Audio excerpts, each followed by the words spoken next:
Então, eu estava bastante ansiosa, inclusive, para ter essa convidada, eu e muitos de vocês, porque vocês, desde o primeiro dia de cultura brasileira, aqui, essa segunda parte da nossa programação, da noite, né, do programa, do primeiro dia do Cultura Brasileira, vocês falam, gente, Thalita, chama a Aline Guilardi, chama que tem tudo a ver com o programa, e aí tem toda essa discussão e essa campanha que ela lidera, né?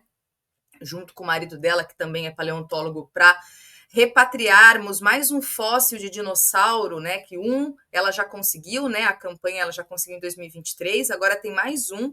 Então, eu vou pedir para ela trazer mais detalhes, falar. Então, aqui, atendendo a pedidos de vocês, aqui muitos que estão bastante felizes, né? E eu também, de termos a Aline Guilardi aqui para falar conosco, além desse assunto também, e falar outras coisas que eu vou conversar aqui com ela. Então, que bom que ela está aqui, muito gentilmente, inclusive num feriado, né, nesse horário, se dispôs a conversar conosco. Deixe-me apresentá-la antes de trazê-la. A Aline Guilardi é paleontóloga, professora da Universidade Federal do Rio Grande do Norte e diretora do Museu Câmara Cascudo, especialista em fósseis do Nordeste brasileiro. A Aline atua nas áreas de paleocologia e iconologia, eu acho que é isso, e patrimônio paleontológico. A Aline me corrija depois se eu falei correto. Além da produção acadêmica, é reconhecida por sua militância na divulgação científica e pela luta contra o colonialismo na ciência, tendo liderado campanhas emblemáticas como a repatriação do fóssil Birajara jubatus e agora o Irritator. Sua atuação articula ciência, educação, política e justiça social, com o objetivo de democratizar o conhecimento e proteger o patrimônio natural brasileiro. Devidamente apresentada, Aline Guilardi, boa noite para você, seja bem-vinda aqui ao Farol Brasil, Cultura Brasileira, muito bom te conhecer, e é isso, que bom, obrigada por estar aqui conosco. Oi, Thalita, oi pessoal que está por aqui. Primeiro, eu queria muito agradecer o convite e agradecer todo mundo que indicou. Poxa, para mim, uma surpresa que meu nome tenha sido mencionado. É realmente uma alegria imensa estar com vocês no Farol Brasil, principalmente nesse quadro que eu acho tão potente, que é conduzido por você, tá, Thalita? Então, vamos apresentar de uma forma mais simples, porque foram ditos muitos palavrões estranhos aí, e se o propósito. Pois é, Aline, isso. E aproveitando, inclusive, era a minha primeira pergunta, assim, falar um pouco do seu trabalho, né, a paleontologia e tudo que advém dela, né, todos os seus aspectos e os seus braços todos, né. Fala um pouco desse seu trabalho, o que é, as suas especialidades, o que você pesquisa especificamente, o que seria pesquisar fósseis de dinossauros no Brasil, né? E essa importância para o campo mesmo da ciência, do patrimônio brasileiro, né? Para agregar aí para a nossa educação, nossa cultura e mostrarmos ao mundo quem somos. Então, fala um pouco sobre isso. Exato. Então vamos lá, Thalita. Seu objetivo, parte do meu objetivo é popularizar a ciência, então a gente não pode falar difícil. Primeiro vamos destrinchar o que é ser uma paleontóloga. Paleontólogo é todo aquele curioso que olha para o passado para tentar entender como foi a vida no passado. Então, em palavras simples, paleontólogo seria aquele cientista que se dedica a entender como foi a vida, como se desenrolou a evolução da vida ao longo da história do nosso planeta, o que culmina, em parte, em conhecer a nossa própria história, a história de como a nossa espécie surgiu, evoluiu e como as outras espécies, né, surgiram e evoluíram ao longo do tempo. Além de paleontóloga, dentro da paleontologia existem várias áreas de especialização. Eu costumo brincar com os meus alunos que a paleontologia, se você parar para pensar seriamente sobre ela, é como se fosse a biologia do mundo invertido, né? É tudo que você estuda na biologia, só que está tudo morto. Então, a gente estuda doenças do passado, a gente estuda, tenta entender como eram, do que se alimentavam esses seres do passado, enfim, tudo que a gente estuda na biologia atual, só que voltado para esses seres que já não existem mais. Dentro da paleontologia, a minha área de especialidade é com pegadas. Eu estudo vestígios que foram deixados, então, por seres lá no passado, no caso específico, pistas, pegadas, como um detetive mesmo. e tento entender como era o comportamento deles no passado. Para quem já ouviu falar, Nordeste brasileiro é uma região que se destaca muito pela ocorrência de pegadas de dinossauro, principalmente, um alô para quem é da Paraíba, quem já ouviu falar da cidade de Souza, que é uma das localidades do mundo que tem a maior ocorrência de pegadas de dinossauro no mundo. Então, dentro dessa grande área que é a paleontologia, minha especialidade são os dinossauros, e eu foco no estudo das pegadas deles para entender se eles viviam em bandos, como eles caminhavam, quais eram os tipos de dinossauro que existiam por ali. E, na minha ótica, puxando a sardinha para o meu lado, é uma das partes mais interessantes, porque, veja bem, quando um animal vive, né, ele vai deixar um esqueleto só quando ele morre, mas ao longo de toda a sua vida ele vai deixar muitas pegadas, muitos rastros, muitas pistas, e é isso que eu me dedico majoritariamente a estudar, né. Souza, que eu mencionei, na Paraíba, é uma das regiões que eu mais trabalho, mas todo o Nordeste brasileiro é riquíssimo em fósseis. E parte disso se deve à geologia, à geografia e também ao clima da região, né? Em regiões onde a gente tem geralmente clima semiárido ou mais seco, é comum a gente ter mais áreas onde você encontra a rocha exposta. E é na rocha que a gente vai encontrar os fósseis, né? Não no solo, normalmente, né? O solo é parte da rocha que já foi degradada, então os fósseis foram degradados. Então, o Nordeste brasileiro se destaca muito no nosso país por conta disso, e é isso que me atraiu para vir para cá, para estudar esses vestígios. Tendo dito isso, eu não só estudo pegadas de dinossauro, Thalita. Na sua apresentação, né, você mencionou que eu sou professora, legal, mas ficou uma parte que às vezes fica escondida ali no meio, que eu me dedico desde o início da minha carreira a tentar popularizar, né, a ciência, em específico a paleontologia, né, por entender que pouca gente ainda conhece no Brasil o quão diversa e quão incrível é a paleontologia no nosso território. Pouca gente sabe, por exemplo, que tem dinossauro no Brasil, e que a gente tem muitas espécies de dinossauro, né? A gente tem, hoje, mais de 50 espécies de dinossauros descritas, só que fica no imaginário popular, e aí a gente já começa a entrar no tema de colonialismo. No nosso imaginário popular, que só existe dinossauro lá fora. Só existe dinossauro nos Estados Unidos, só existe o Tiranossauro Rex, o Triceratops, o Stegosaurus. Estou listando vários nomes aqui, que quem é fã de dinossauro no chat vai saber, são dinossauros que são encontrados lá fora.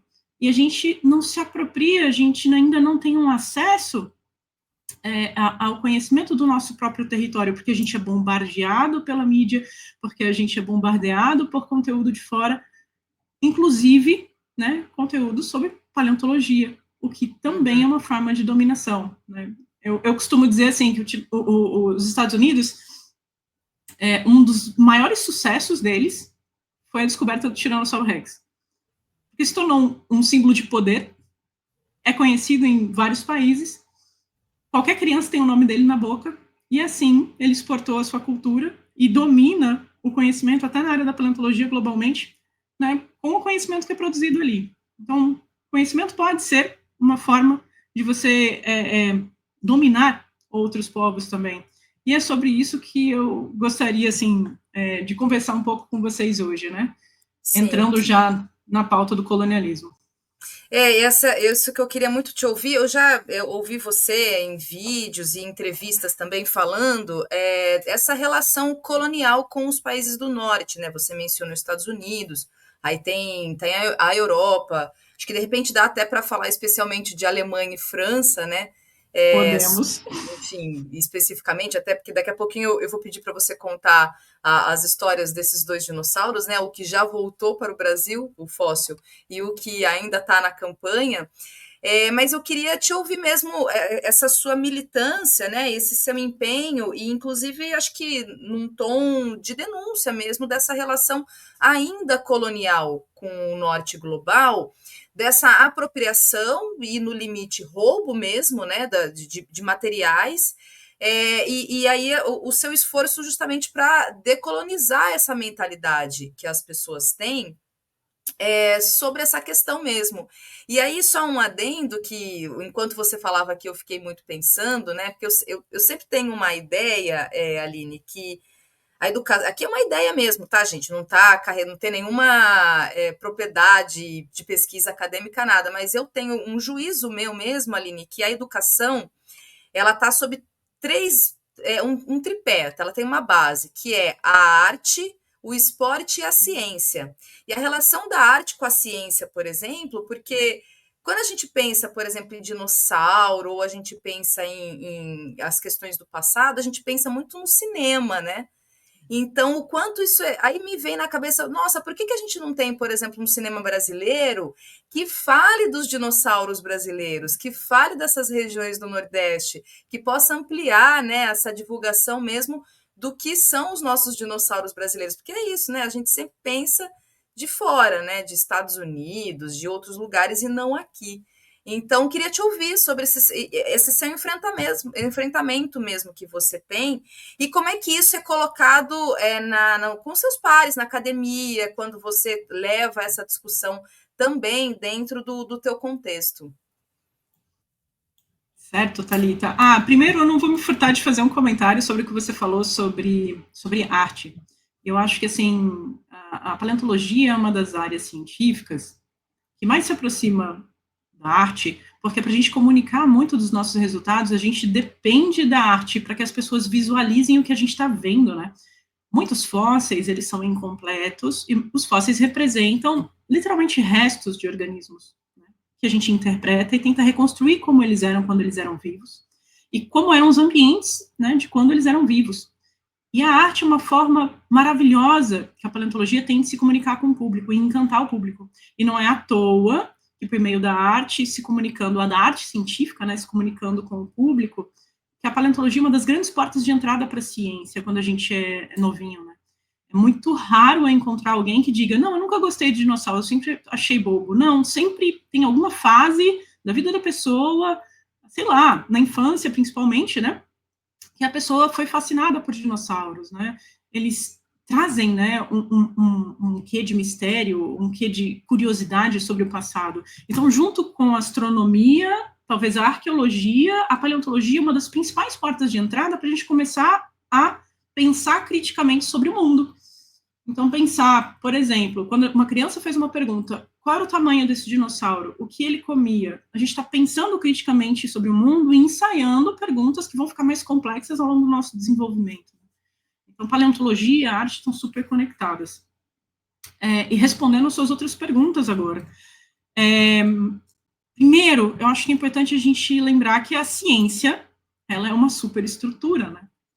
E na tradição, lá na tradição marxista mesmo, a ciência, ela reflete e ajuda a sustentar relações de poder dominantes. E é basicamente um resumo sobre quase tudo que eu vou falar daqui para frente, né? A paleontologia que a gente pratica hoje, inclusive no Brasil, mundialmente, ela ainda é uma ciência que é muito moldada por relações de dependência entre países. Ela nasce na lógica do colonialismo, inclusive o seu berço, o seu útero, é dentro do colonialismo histórico, que persiste até hoje, né? O pessoal acha que acabou. A gente faz divisa com a França, é sempre bom lembrar. Então, ela nasce lá na época das grandes expansões, grandes navegações, onde iam lá os exploradores, traziam toneladas de recursos das colônias, dos países do sul global, levavam para o, então, centro do mundo, a Europa, enchiam os museus e produziam conhecimento.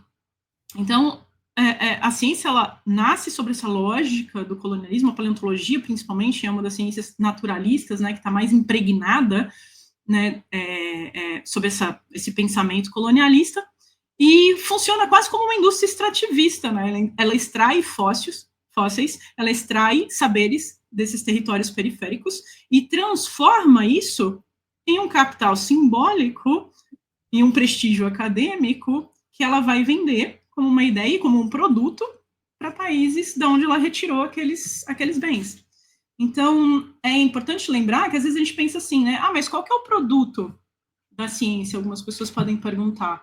Quando você produz um artigo científico, um livro, um filme, um brinquedo, um boneco de dinossauro, tudo isso é produto de conhecimento científico. E quando a gente consome o filme Jurassic Park, quando a gente consome o livro de dinossauro falando do Tiranossauro Rex, quando a gente compra um artigo científico, quando a gente paga, como governo brasileiro, acesso a revistas científicas estrangeiras, né, para comprar tudo isso, a adquirir acesso a livros acadêmicos, né, produzidos fora, tudo isso a gente está. Pensa só, se esse conhecimento é produzido com fósseis que foram extraídos daqui, do nosso território, a gente está pagando para acessar nosso próprio patrimônio. E eu acho que aqui se faz necessário um parênteses, Thalita, para entender a relação do nosso país com os fósseis, que é uma relação que é compartilhada por quase 99% dos países do sul global com seus fósseis. Então, qual é a nossa relação do nosso território, Brasil, com os fósseis? No nosso país, fósseis, eles são protegidos por lei e entendidos como bens da União e patrimônio cultural do nosso país. Cultural, porque eles ajudam a contar a nossa história e a partir deles nós produzimos história, nós produzimos ciência. Então, eles são bens culturais e são protegidos por lei. Por serem bens da União, não podem ser comercializados, e eles têm uma série de regras para que eles sejam estudados, para que eles sejam extraídos, e para que eles sejam levados para fora para ser estudados também. E assim é em 99% dos países que têm alguma legislação sobre fósseis no sul global. Curiosamente, os únicos países do mundo que têm uma relação um pouco diferente com os fósseis, né, enxergam fósseis como um bem que pode ser vendido, comercializado, né, capitalizado, posso até contar nos dedos hoje, porque, inclusive, os países estão revendo a sua legislação e modificando ela para ela ser mais protetiva. A gente pode citar os Estados Unidos, que é bastante permissivo, nem todos os estados e nem todos os fósseis, mas é bastante permissivo nisso, a Alemanha, o Reino Unido, e alguns outros países europeus, né. É curioso, porque se a gente quisesse comprar fósseis dele, né, a gente tem um probleminha da taxa de câmbio, então a gente não consegue. Mas se eles quiserem traficar fósseis brasileiros, comprar ilegalmente fósseis brasileiros, eles compram por um preço muito barato. Curioso. Então eles estão protegidos naturalmente por uma barreira, né? Pode dizer, Thalita. Não, eu ia te perguntar, até assim, como é que, sobre a questão da legislação que você está falando, né? Mas como é que Sim. saem esses fósseis, por exemplo, esse material daqui? Como é que, por exemplo, não existe nenhum critério dentro de alfândega, em aeroporto, que, vamos supor, como é que alguém sai com um fóssil de um dinossauro sem ao menos ter qualquer tipo de ou documentação ou ao menos ser questionado, né? Porque não é nada, por exemplo, quando a gente está falando de algumas coisas de muito mais tempo, eu há pouco aqui, recentemente, entrevistei o pessoal que está no grupo de trabalho para trazer o crânio de um líder da revolta dos malês, que está lá, foi roubado, Sim. e está lá em Harvard, né? Mas aí a gente está falando de século XIX, é outro momento, outro contexto, enfim. Mas esses dois fósseis, por exemplo, que é o que a gente vai conversar aqui, eles são de 30 anos, dos anos 90. Como é que isso saiu do Brasil? Como é que no aeroporto ninguém foi parado, né? É uma dúvida mesmo, sabe? Como é que isso vai para fora e dessa maneira, assim? Te dou algumas pistas. Algumas mais profundas e outras mais superficiais, vamos dizer assim. Numa visita a um museu europeu, uma vez eu pedi acesso a alguns fósseis, quando eu cheguei lá eu estranhei, porque eles estavam dentro de caixas de madeira, que estava descrito que eram frutas. Eu achei curioso, falei, uai, como é que será que isso veio parar aqui, não é mesmo? Tem um outro jeitinho, por mais que a nossa legislação proteja o que são fósseis, os fósseis ocorrem dentro de rochas. As rochas são compostas por minerais, os fósseis, eles, o conteúdo principal deles são minerais. E eu posso subverter a legislação e dizer que eu não estou levando fóssil, eu estou levando mineral. E mineral pode ser exportado. Só que isso é um mau uso da nossa legislação, né? Utilizar brechas legais para você fazer algo que é ilícito. E aí tem o fator mais profundo envolvido, Thalita. Normalmente essas pessoas fazem isso, conseguem fazer escondido, mas nem sempre. Existe um problema socioeconômico no nosso país, um abismo social. E havendo um abismo social e havendo problemas socioeconômicos, as pessoas se tornam mais suscetíveis à corrupção, porque elas veem ali uma oportunidade de melhorar de vida. O exemplo do Birajara foi um caso muito parecido. Eu posso contar a história toda depois, mas Quando os cientistas, né, que descreveram, cientistas estrangeiros que descreveram esse fóssil, que estava lá na Alemanha, foram questionados sobre a origem do fóssil, como eles conseguiram tirar o fóssil daqui, já que no artigo era mencionado que o fóssil tinha saído na década de 90, e a gente já tinha uma legislação robusta sobre fósseis, inclusive que exigia uma série de autorizações para pesquisadores estrangeiros exportarem e estudarem esse material.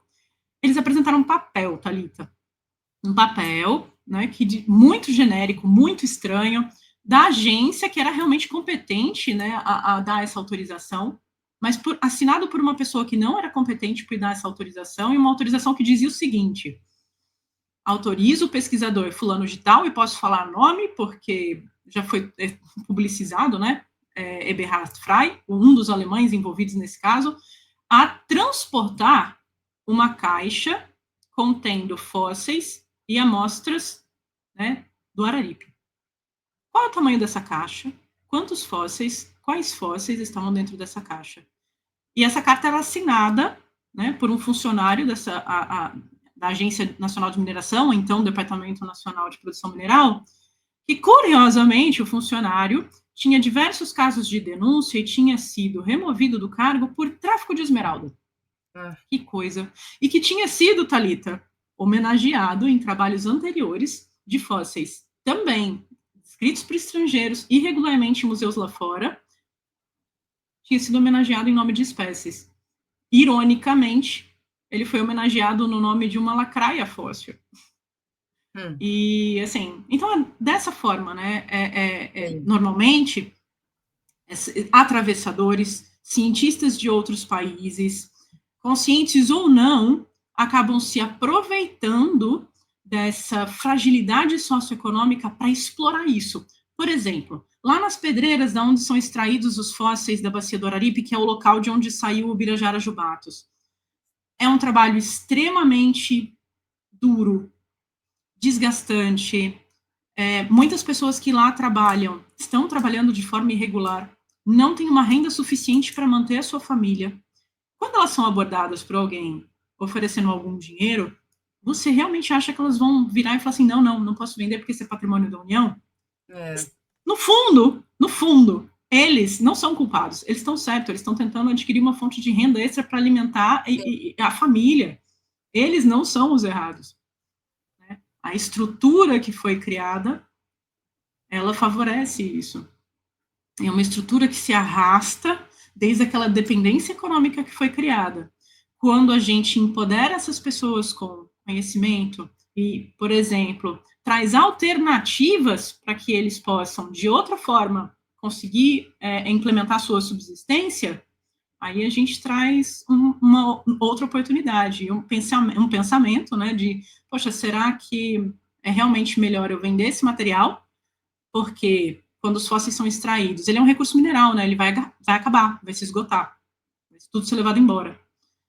Não, será que, já como eu tenho, foi me apresentada alternativa, por exemplo, trabalhar com produção de réplicas de fósseis, modelagens de fósseis, trazer turistas para acompanhar turistas, né, no processo de retirada de fósseis, de descoberta dos fósseis, o que pode ser sustentável ao longo do tempo, né, o que pode ser uma renda contínua para essas famílias, sem esgotar aquele recurso natural. Será que isso não é melhor? Só que isso envolve em você trazer conhecimento para essas pessoas, em você ir até elas e explicar a problemática, trazer soluções.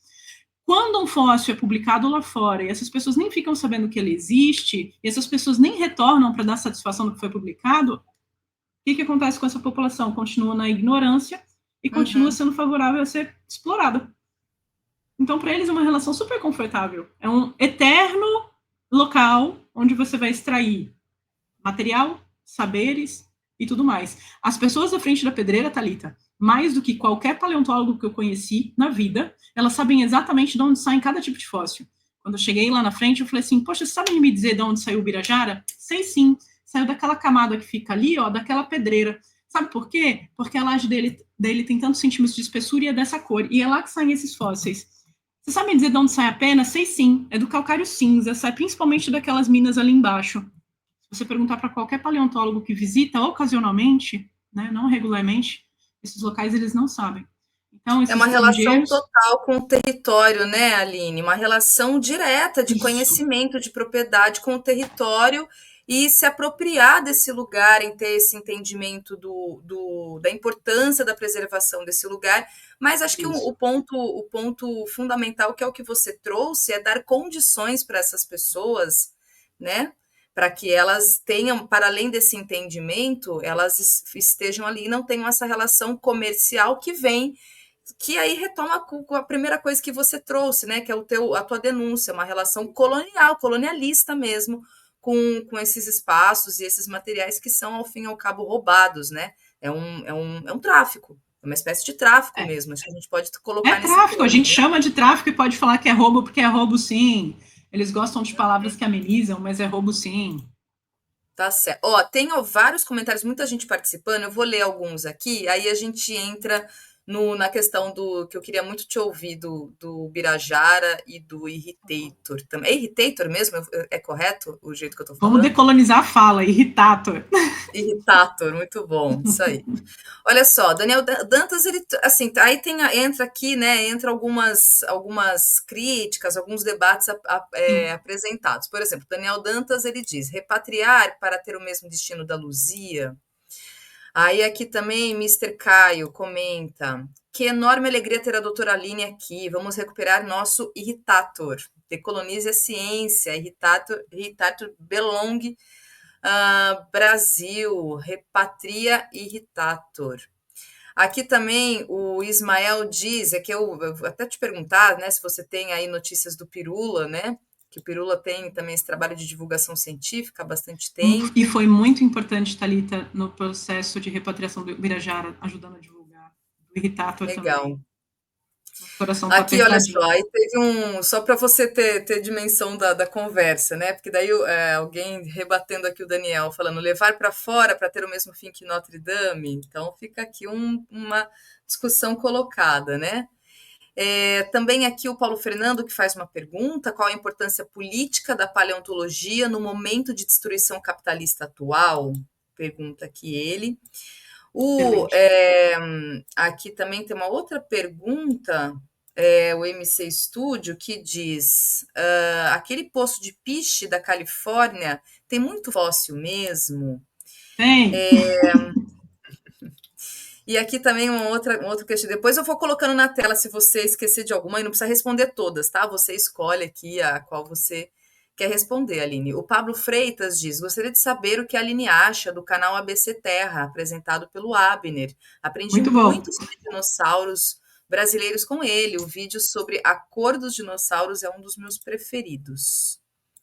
Adriano Pereira, Oh, que está fazendo uma outra pergunta. Professora, Darwin foi um agente do imperialismo britânico?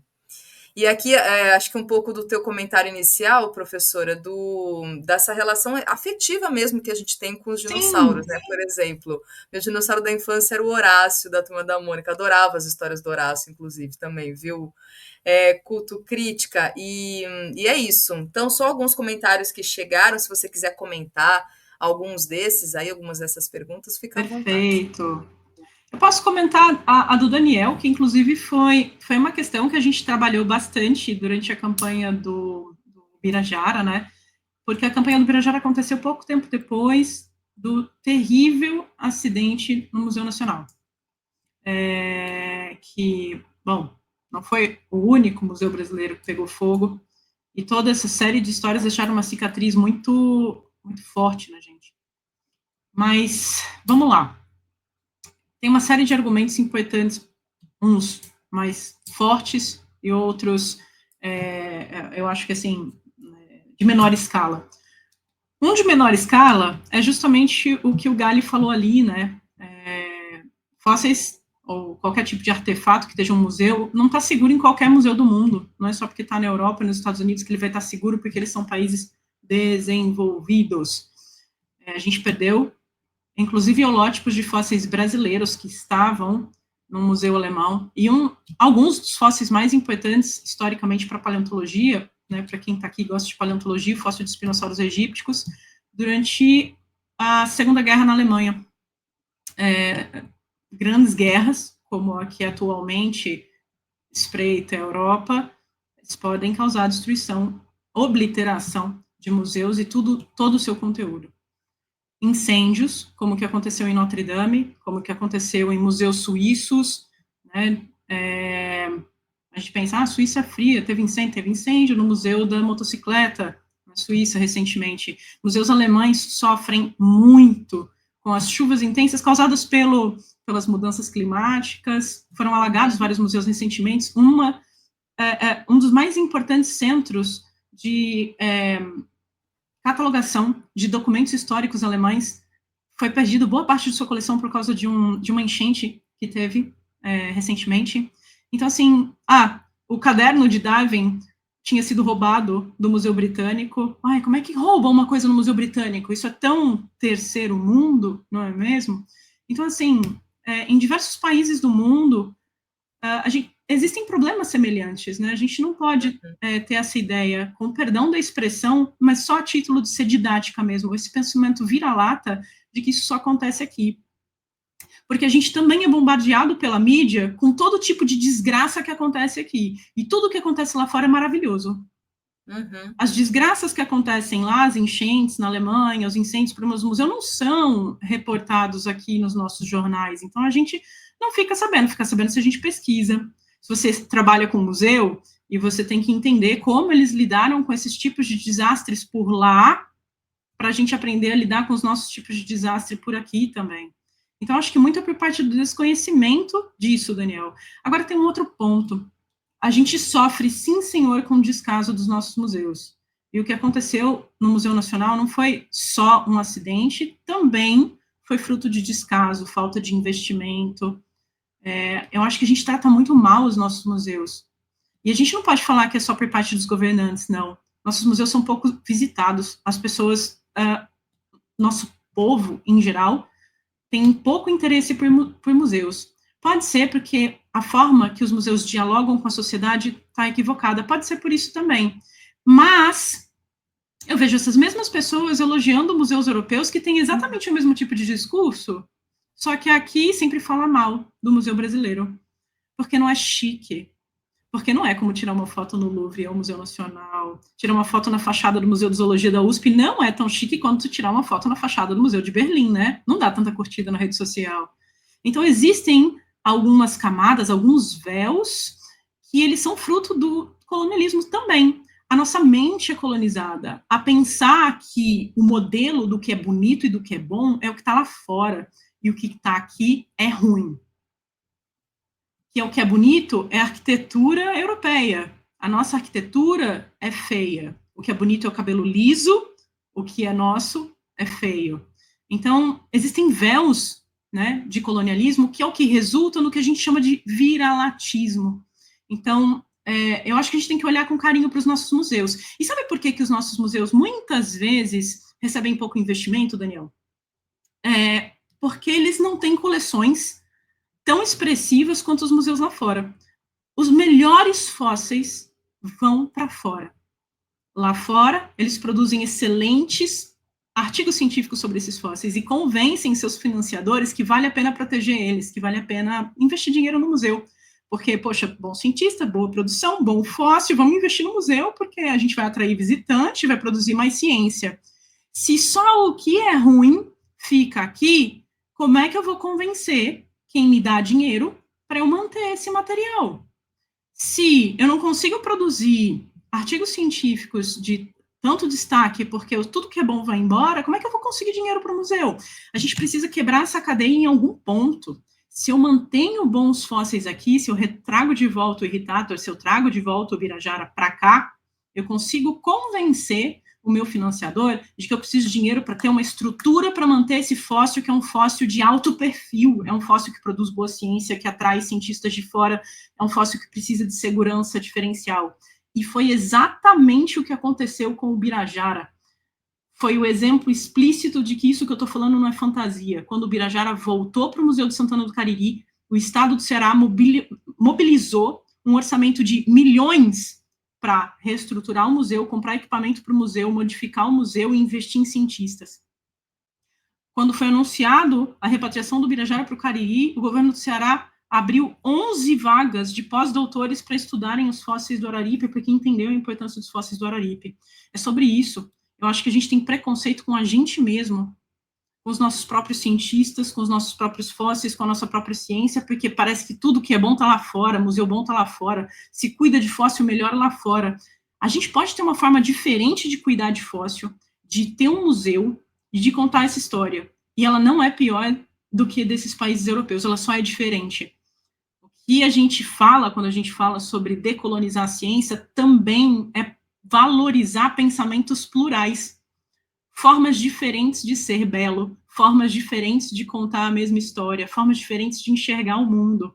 E se a gente sempre olhar para a nossa história como algo feio, ruim, e ter sempre o que é o homem branco, europeu, cis, com aquelas ideias como modelo do que é cientista, como modelo do que é fazer ciência, como modelo do que é ser um museu, a gente não vai avançar. Então, primeira coisa, antes de tudo, é decolonizar a nossa cabeça, é tirar todos esses véus, pensar criticamente como solucionar esse problema para que a gente avance, senão a gente vai ficar para sempre preso nessa estrutura colonial.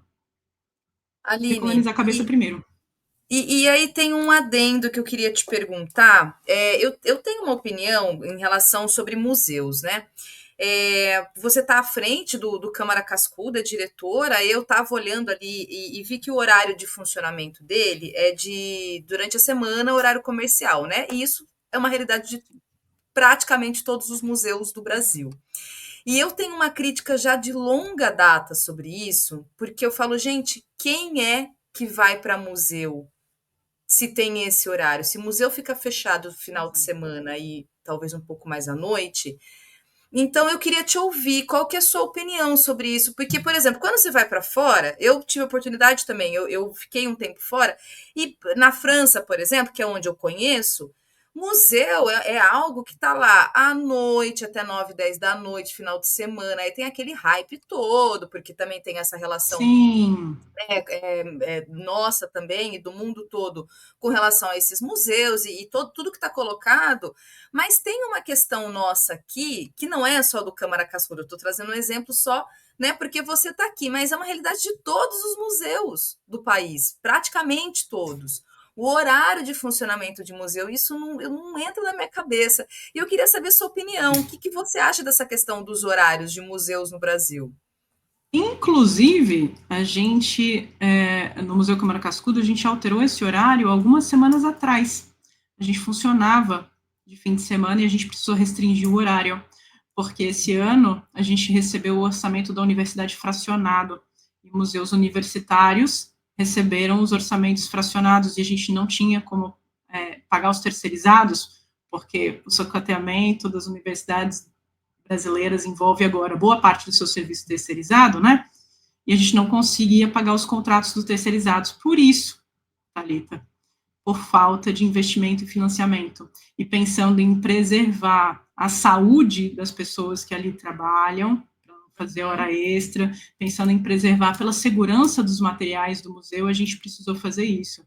E quando a gente precisou fazer isso, a gente mandou um comunicado à reitoria tecendo uma série de críticas sobre, poxa, se a gente fala que um dos tripés da universidade é a extensão, né, que é importante a universidade se comunicar com o público, o que a gente está fazendo aqui quando a gente olha com, enfim, desprezo para os museus universitários, quando isso acontece? Será que a gente vai acabar a um passo de um desastre acontecer também? Então, a gente tem que fazer escolhas duras, às vezes, com o que vai fazer com esse financiamento. Vou investir em segurança para que não aconteça incêndio, vou investir em mais funcionário para abrir sábado e domingo. Essas decisões, quando o orçamento é muito curto, são ruins.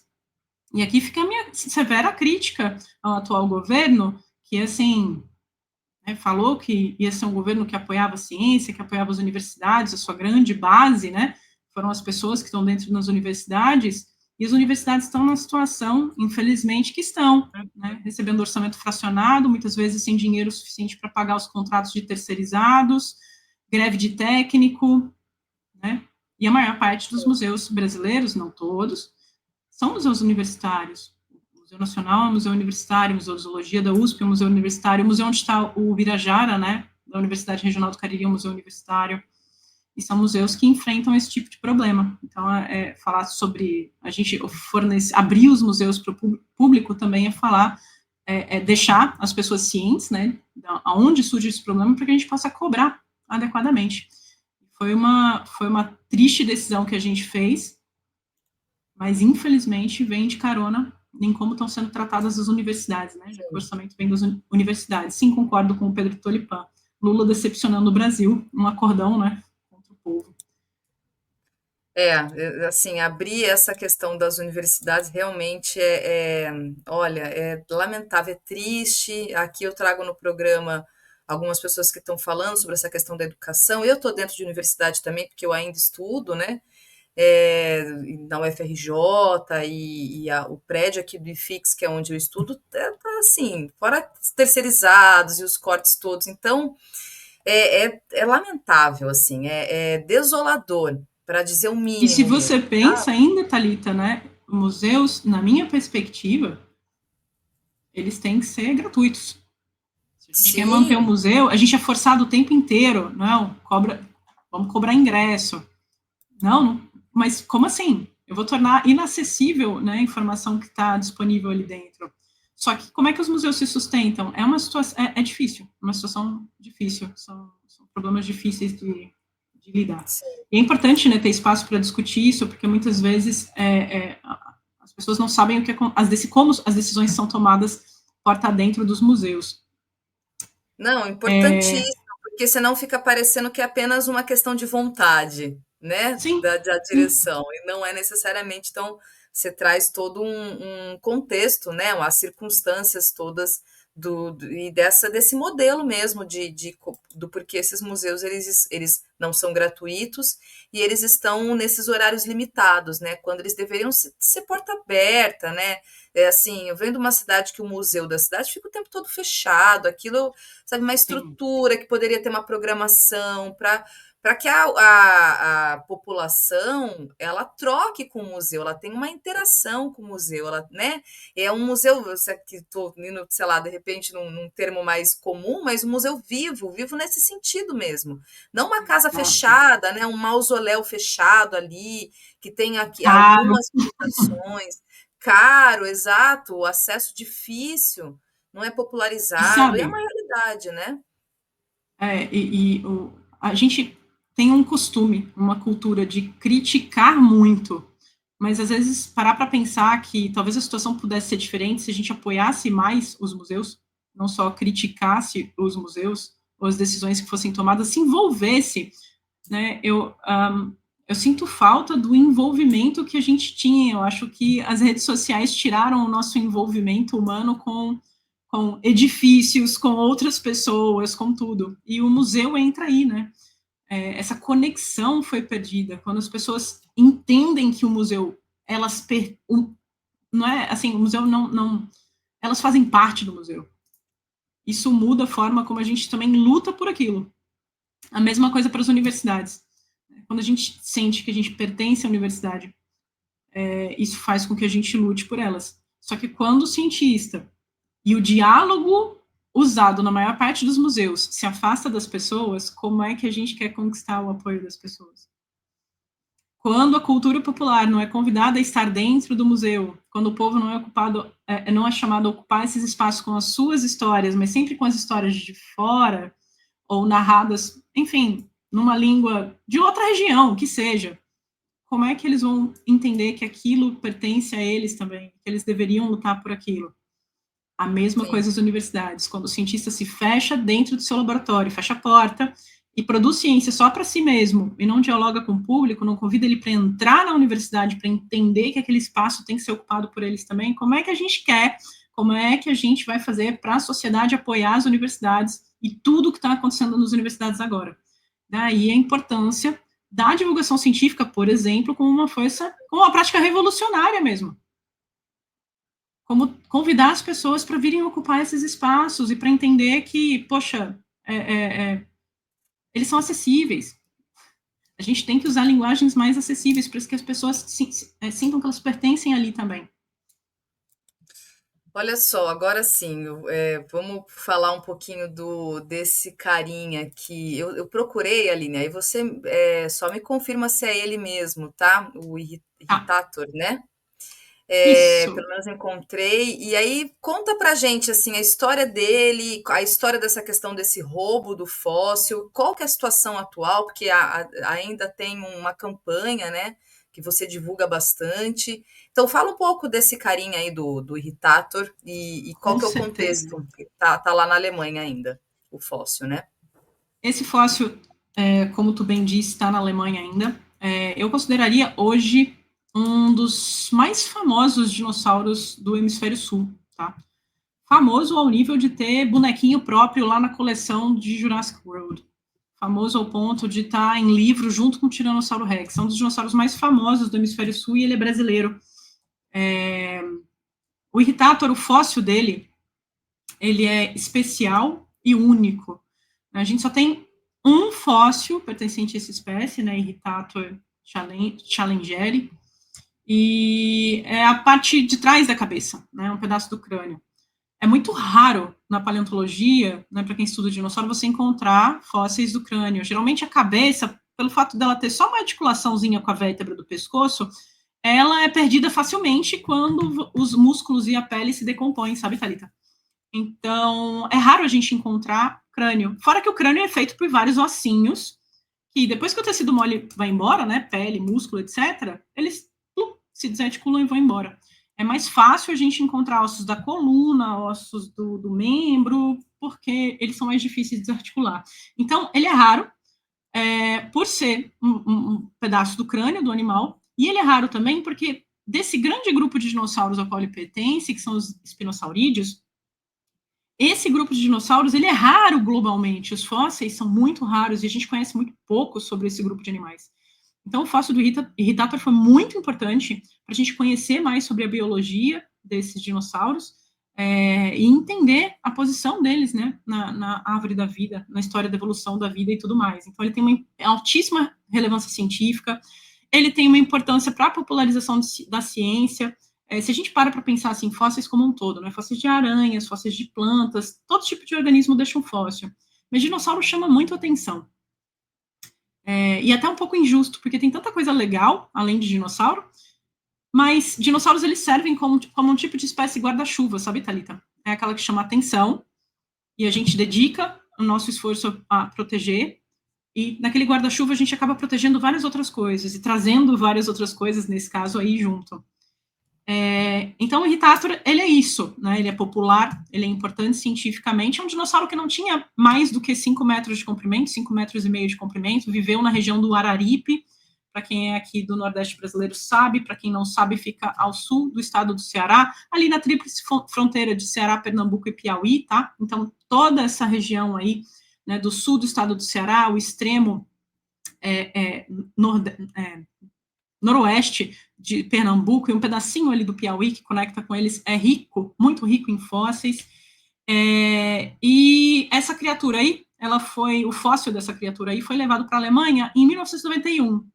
Sem rodeios, consta na ficha de catálogo dele do museu onde ele está na Alemanha, o Museu de Stuttgart, consta que ele foi comprado em 1991, tem até o nome do comprador lá, então a gente sabe a data que ele foi para lá, e ele foi primeiramente descrito, né, um ano depois, né, julgado completamente errado, né, acharam que ele era um pterossauro primeiro, depois acharam que ele era um outro tipo de dinossauro. Sabe por quê? Porque, para conseguir um maior valor de mercado no fóssil, eles adulteraram o fóssil. Como era só um pedaço da cabeça, eles resolveram completar a cabeça, Thalita. E nessa adulteração, né, os cientistas gringos, lá, os cientistas estrangeiros, acharam, nossa, é um fóssil excepcional, vamos comprar, levaram. Só que quando começaram a descrever e preparar o material, eles começaram a ficar decepcionados e muito irritados, porque perceberam que o fóssil tinha sido adulterado. Esse é, por exemplo, um dos problemas do tráfico de fósseis, desse comércio ilegal de fósseis, do comércio de fósseis em geral, porque para aumentar o valor do fóssil, você pode modificar ele, e você está estragando o dado científico quando você está fazendo isso, você está atrasando a ciência. Então, quando ele foi primeiro descrito, Thalita, ele foi descrito completamente errado, anos depois, ele foi descrito de novo, E esse nome dele se deve justamente pela irritação que os cientistas estrangeiros sentiram pelo fato do fóssil ser adulterado. Parece até uma piada, né? Ele se sentindo o direito de ficar irritado porque o fóssil que ele comprou por meio de crime estava adulterado. Não consigo nem conceber a ideia. E ainda, o epíteto específico dele, né, Irritator Challengere, faz homenagem àquele personagem do livro Um Mundo Perdido, aquele cientista extremamente arrogante e colonialista, o professor Challenger. Então, assim, Irritator é um símbolo por diversas razões, Thalita. E por isso ele virou, depois de Ubirajara, foco da luta pela repatriação de fósseis brasileiros. Uhum. Se a gente pede para voltar todos os fósseis brasileiros que estão irregularmente lá fora, a gente perde o foco na hora da batalha. Então, o que a gente usa? Essas espécies guarda-chuvas para a gente levar a informação que a gente quer, dizer o que a gente quer dizer. Quando eles voltam, a ideia é trazer mais de carona, como aconteceu com Birajara. O pessoal fala assim, repatriou um fóssil. A história do Birajara fez com que, alguns meses depois da gente lançar a campanha nas redes, pouco depois da publicação dele, fósseis que estavam nos Estados Unidos irregularmente, um lote de aranhas que estavam na Universidade do Texas, foram repatriados ao Brasil. Sabe por quê? Porque o cientista que estava fazendo o doutorado, descrevendo essas aranhas, viu o meu fio no Twitter, que estava sendo compartilhado pela galera, e falou assim, cara, eu não sabia que isso era um problema. Eu não quero fazer a coisa errada. E imediatamente entrou em contato com um cientista brasileiro, entrou em contato com o museu e falou, ei, eu quero devolver. Porque ele não tinha conhecimento de que aquilo era um problema. Sabe o que aconteceu? Fósseis que estavam aguardando o pagamento do transporte para serem repatriados da França, porque tinham sido apreendidos ilegalmente lá. Se apreendem ilegalmente fósseis brasileiros lá fora, é você, a gente, que paga pelo retorno. Olha que loucura. Não tinha pagamento. Quando o Birajara voltou e perceberam que era importante essa história de repatriação de fósseis, aí falaram, eita, vamos pagar porque da mídia repatriar fóssil. Voltaram mais de 1.000 fósseis da França repatriados. Então, o Birajara trouxe na carona dele muito fóssil brasileiro que estava lá fora. Que importante isso. Olha só. E a história do como é que Irritator tá? agora vem continuando, né?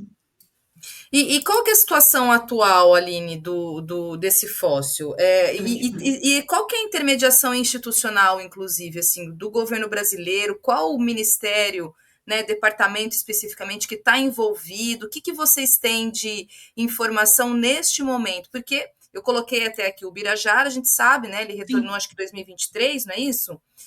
Isso, E aí 2023. agora tem essa luta aí, né, sua, que é nossa, na verdade, né, é uma luta de nós brasileiros como um todo, acho que a gente tem que abraçar, inclusive falar para a nossa audiência aqui, aproveitar para dizer que eu coloquei o link, viu, gente, do Abaixo-Assinado, para vocês clicarem aí e assinarem a campanha, tá? Que é importante para fazer pressão, porque acho que a pressão, essa campanha, ela é fundamental também, né, para mobilizar a opinião pública em relação a isso.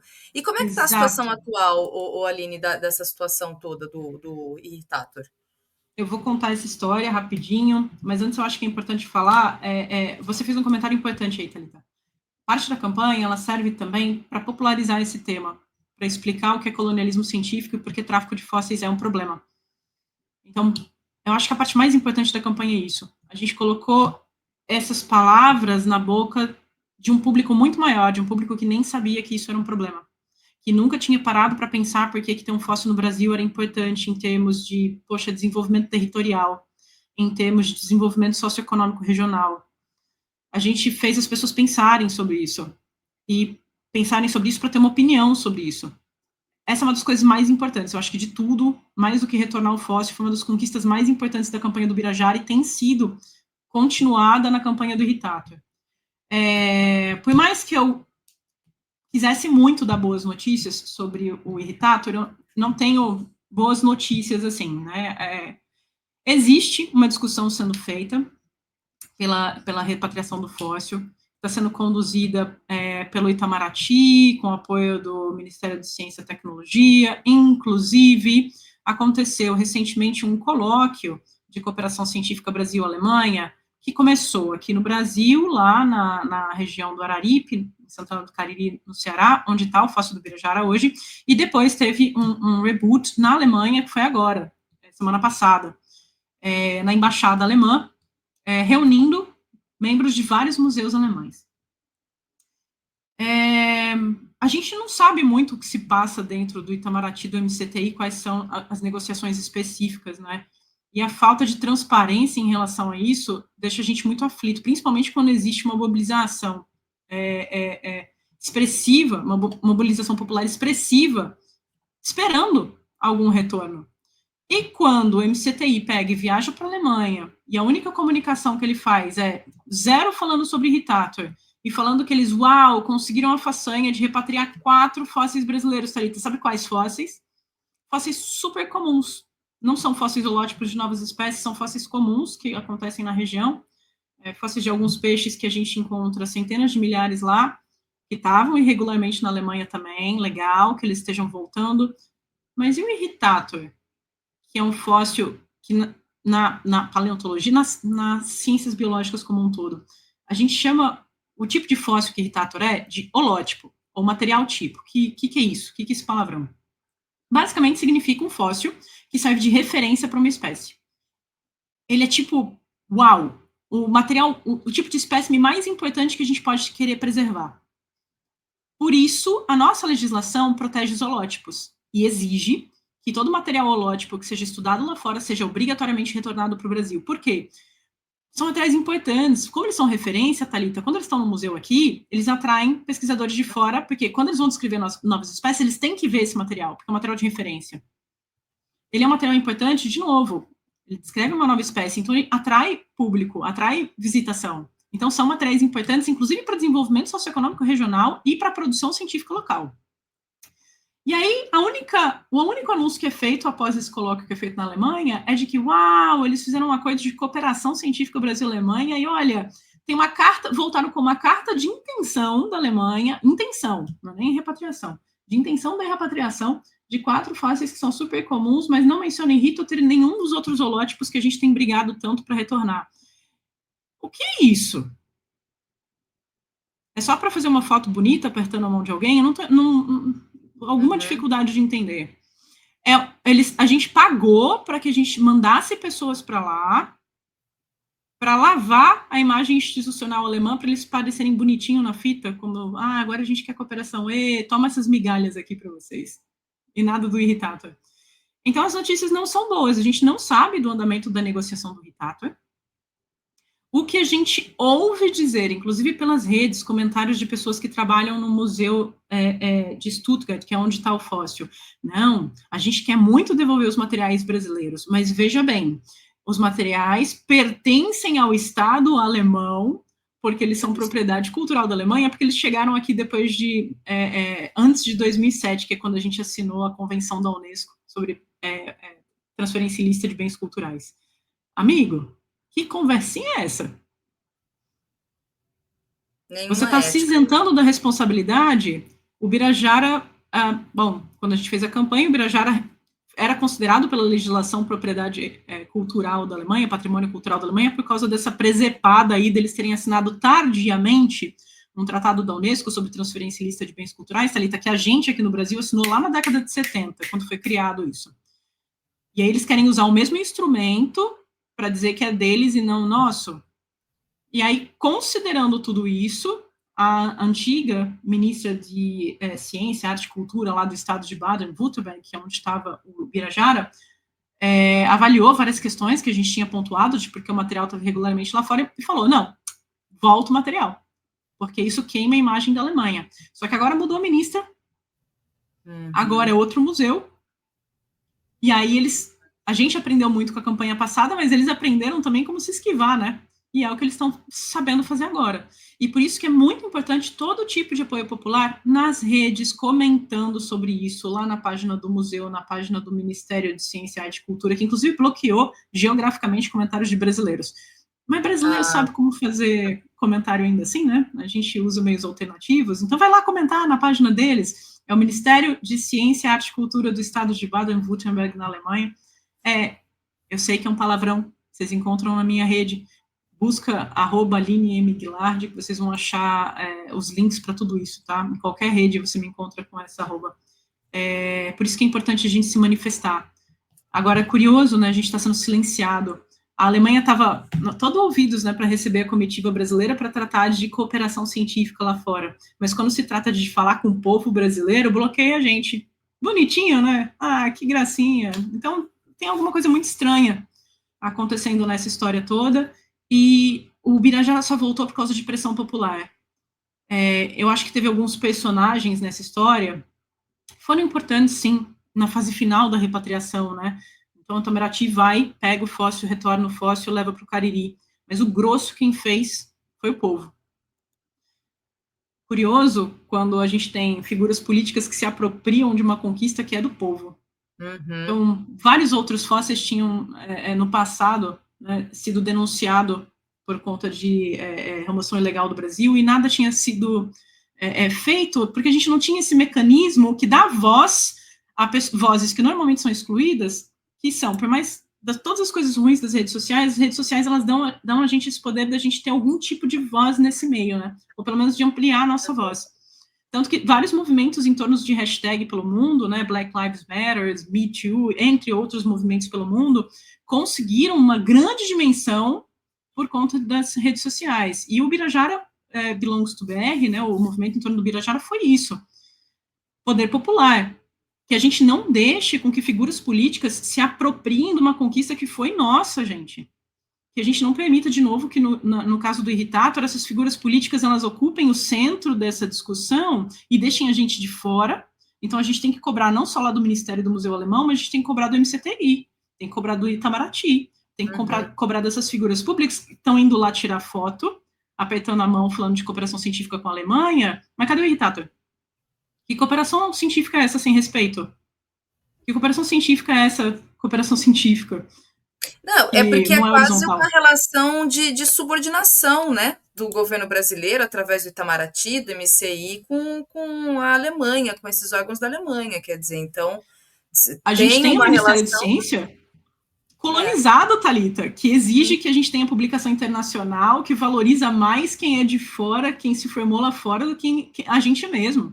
Então, o nosso próprio ministério é colonizado, que dá mais pontuação se você publica lá na revista estrangeira, que dá mais pontuação se dá um adicional, né, para trazer cientista, repatriar cientista que foi lá para fora, né, ao invés de valorizar os cientistas que estão trabalhando duro aqui no Brasil. Então, a gente tem um ministério atualmente colonizado. As métricas pelas quais nós, cientistas brasileiros, somos pautados e medidos são métricas lá de fora. Como assim? Como é que a gente vai... Como é que... Não dá para entender. Então, o diálogo não pode ser conduzido com uma mente colonizada. Perdão o desabafo.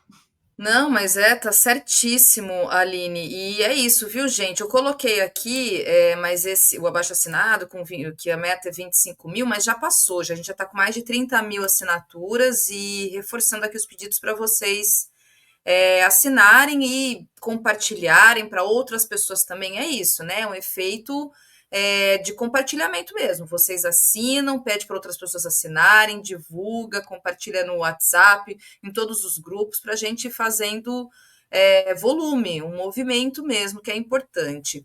E, Aline, por último mesmo, agora, última pergunta que eu queria te ouvir, na verdade, um comentário para você falar um pouco do seu canal no YouTube, que é de divulgação científica, né?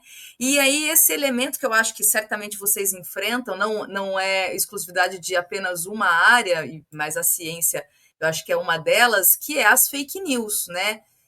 Não sei o que você tem de experiência em relação a isso, mas falar um pouco do seu canal e essa relação mesmo, né, da ciência estar, lamentavelmente, sendo vítima de fake news, né? São aí o nosso zeitgeist, né? O estado de coisas dos nossos tempos. E esse é o Colecionador de Ossos, que é esse seu canal com outros parceiros também. Tá aí um canal que nasceu como um blog, criado quando era estudante de mestrado e não tinha ideia nenhuma de como dar nome para as coisas, mas que acabou ficando, que as pessoas gostaram e que a gente mantém até hoje. Ele anda meio paradinho, porque eu confesso que não é fácil segurar tanta coisa ao mesmo tempo, orientar aluno, produzir conteúdo, produzir artigo, militar na internet, dirigir museu, é difícil, então ele está meio paradinho, mas tudo que a gente faz aí, quando sai, é feito com muito carinho, muita atenção, e nele a gente sempre teve a filosofia de seguir na divulgação científica por meio da empatia. Por mais que a gente seja super combativo, militante em várias coisas, a gente entende que a gente combate, por exemplo, informações falsas, pseudociências, com empatia, porque as pessoas muitas vezes são capturadas por isso por falta de informação, ou porque aquela informação chega neles primeiro.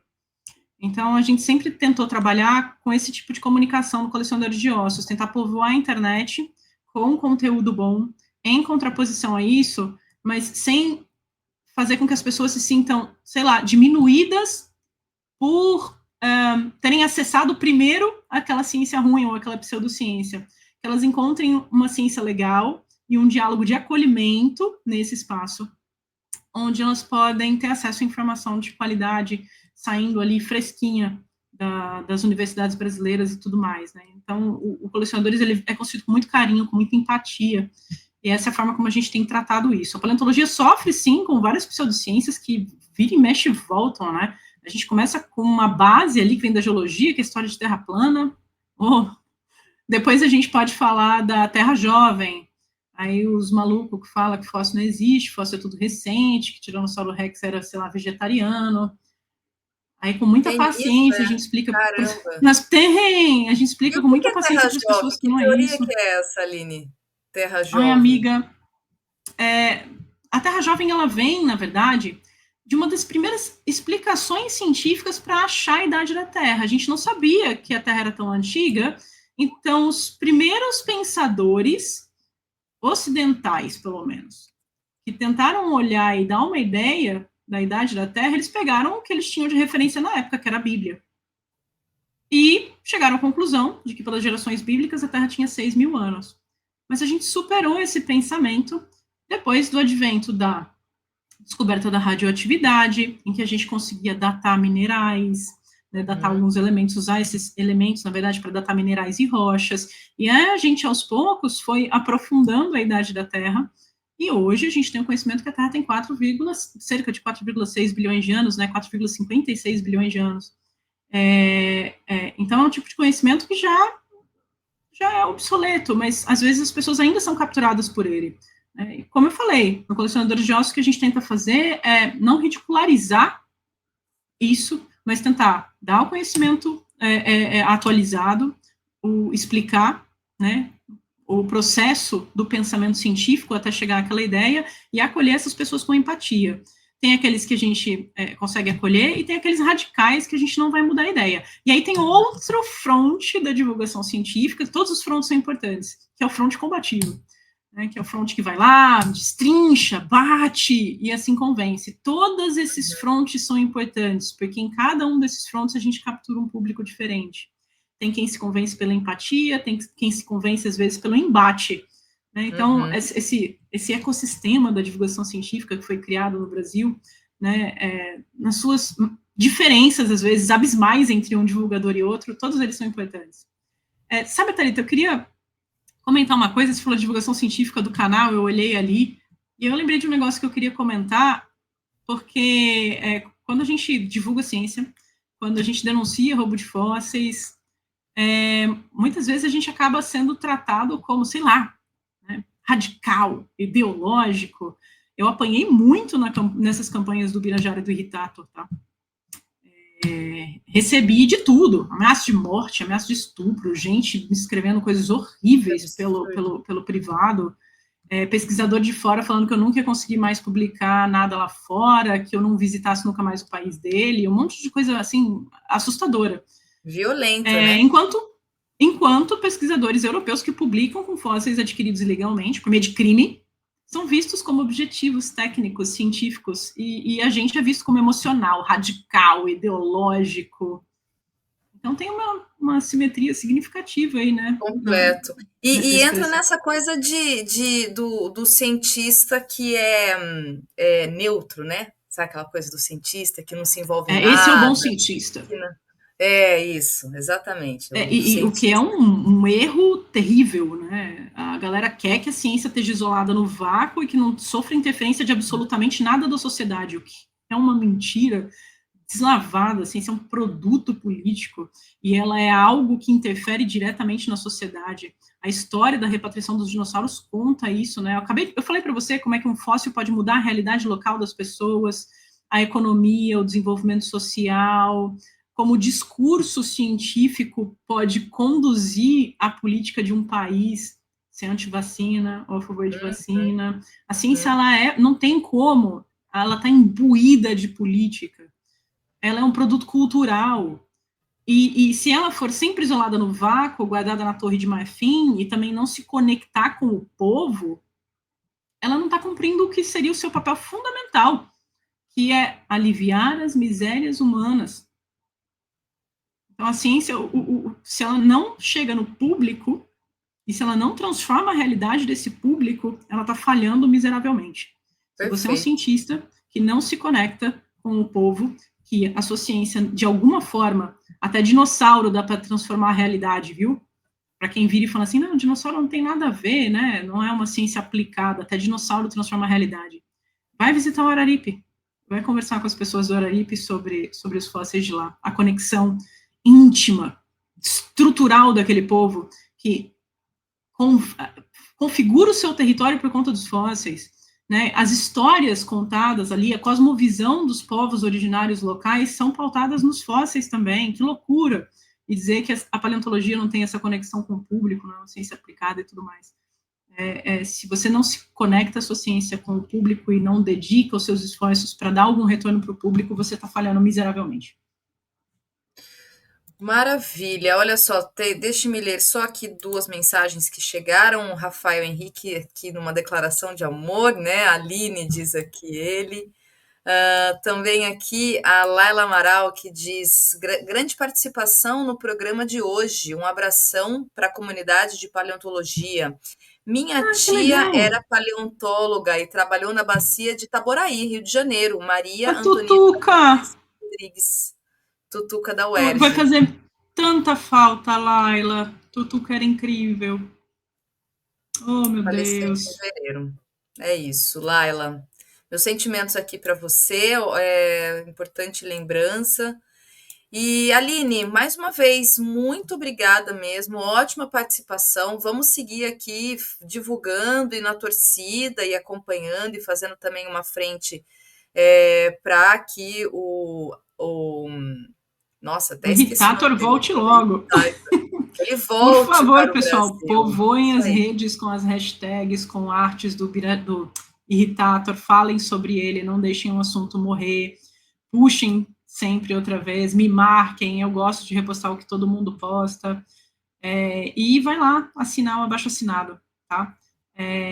Eu acho que a última mensagem que eu queria deixar, Thalita, era responder essa mensagem do Matheus, que ele falou, atualiza a gente do processo de redescrição do Birajara. Tá quase lá, Matheus. Aguenta só mais um pouquinho. Ele não vai mais chamar o Birajara, tá? Ai, Porque, achei tão como o artigo fofo esse foi. nome. Eu gosto do nome, vai ficar para sempre um apelido de coração, porque é fofo. Mas, querendo ou não, foi um nome dado pelo colonizador, né? Pois é, Se bem apropriou do nome lembrado. nosso. Calhou que foi um nome bonitinho, mas ele vai ganhar um novo nome e a gente fez questão de buscar junto aos povos originários. Espero que vocês gostem. Que bom, dá para falar já o nome ou a gente aguarda aí Tá bom. Silêncio. Segredo. Então ficaremos aqui ansiosos e quando soubermos a gente divulga aqui e já deixo Obrigada, convite para você Thalita. voltar, Aline, que é isso, o papo inclusive até ultrapassou Obrigada. aqui o tempo que eu te falei, né? Então te agradeço pela disponibilidade mesmo, assim, de vir e ficar aqui, né, detalhando, trazendo uma aula, né? Professor é isso, né, gente? A Obrigada. gente aprende muito. Te agradeço mesmo, de verdade, Aline, e muito Tamo sucesso, junto. parabéns pelo seu trabalho. Até a próxima. Tchau, tchau. Até a próxima, Thalita. Obrigada por seu trabalho aqui também. Pessoal. Valeu.